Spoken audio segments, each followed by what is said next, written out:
Oke, sahabat rupa pena, ya, kita akan melanjutkan pembahasan kita, ya, masih tentang topik kelas 10. Tapi jangan lupa diklik, ya kan.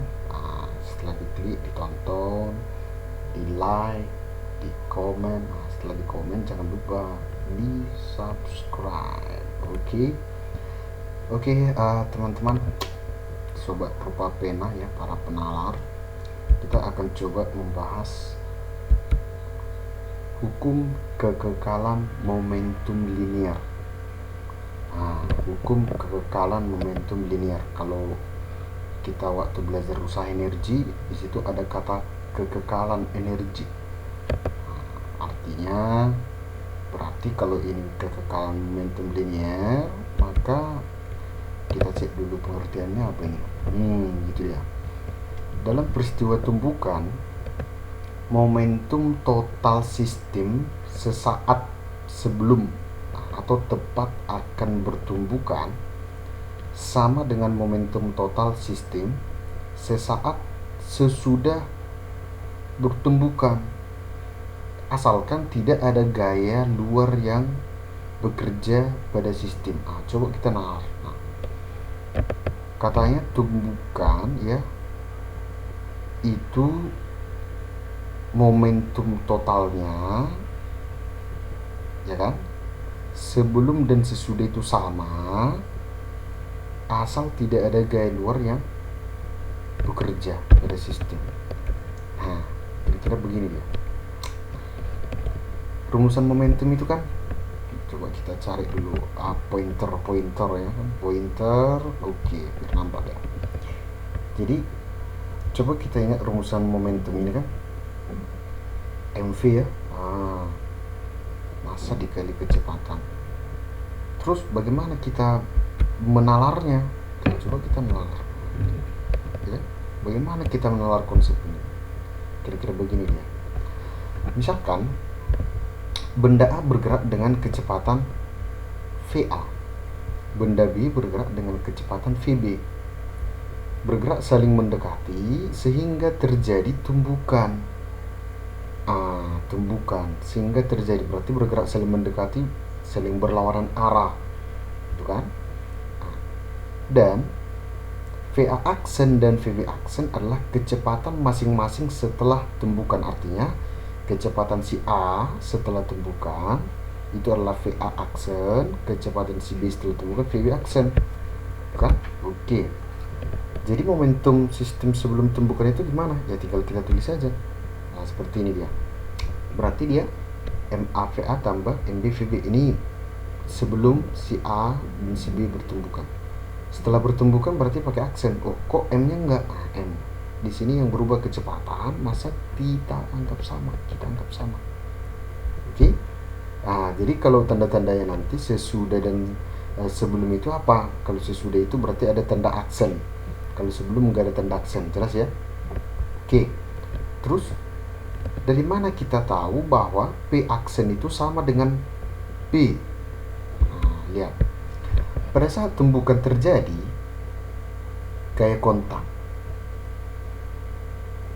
antara A dan B,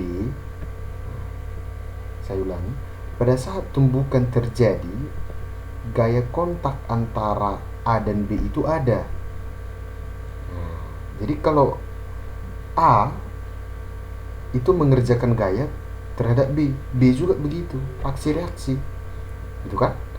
Berarti kalau yang dikerjakan A terhadap B, kita tulis FAB. Kalau yang dikerjakan B terhadap A, kita tulis FBA. Berarti gayanya hanya yang dua ini, berlawanan arah. Maka jika tidak ada gaya lain, maka bisa kita tulis persamaannya begini. Impuls sama dengan delta P sigma F dikali delta T sama dengan P setelah kurang P sebelum. Berarti ini kan tadi A terhadap B, B terhadap A, kali waktu muncul. Ini nilainya berapa? Nilainya adalah 0, karena gaya itu aksi reaksi, F aksi sama dengan F reaksi, hanya bertanda arah, arahnya berbeda. Oke, ini 0 kali delta T 0, maka P aksen sama dengan P, berarti 0 sama dengan P aksen kurang P. Nah, gitu. Jadi P aksen dengan P itulah hukum Kalman terlingkar. Bisa ya? Nah, jadi dari situlah kita temukan bahwa P aksen itu sama dengan P.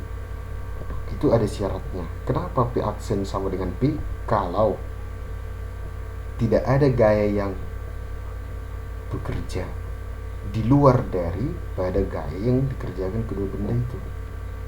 Gitu. Oke ya, sobat Kerpa Pena. Kalau ada pertanyaan boleh dibuat atau dilampirkan di komen ya. Tapi pas mau komen jangan lupa klik subscribe sekalian tanda loncengnya. Oke ya, terima kasih. Nanti akan kita lanjut dengan proses yang lain. Jadi persamaannya gimana? Ya gini, tadi kan P sebelum sama dengan P sesudah. Kita tulis saja, berarti momentum A tambah momentum B sebelum sama dengan momentum A setelah tambah momentum B setelah. Tuliskan rumusnya, MA kali VA tambah MB kali VB sama dengan MA dikali V aksen atau VA aksen ya, kecepatan si A setelah, tambah MB dikali VB aksen. Tanda aksen itu artinya setelah. Berarti kalau ada tanda aksen itu berarti dia setelah atau sesudah melakukan tumbukan gitu.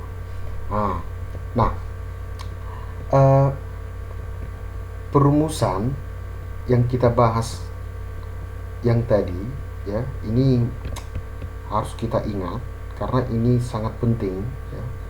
Kenapa saya katakan sangat penting? Karena inilah persamaan yang akan kita gunakan nanti ya untuk kasus-kasus tumbukan gitu. Jadi nanti momentum ini rumusan yang ini ya, ini coba kita cek ini ya, ini akan kita pakai untuk menyelesaikan kasus-kasus tumbukan. Jadi ini tolong diingat dulu supaya nanti ketika belajar tumbukan kita lebih enak gitu, lebih gampang menalarnya. Oke ya.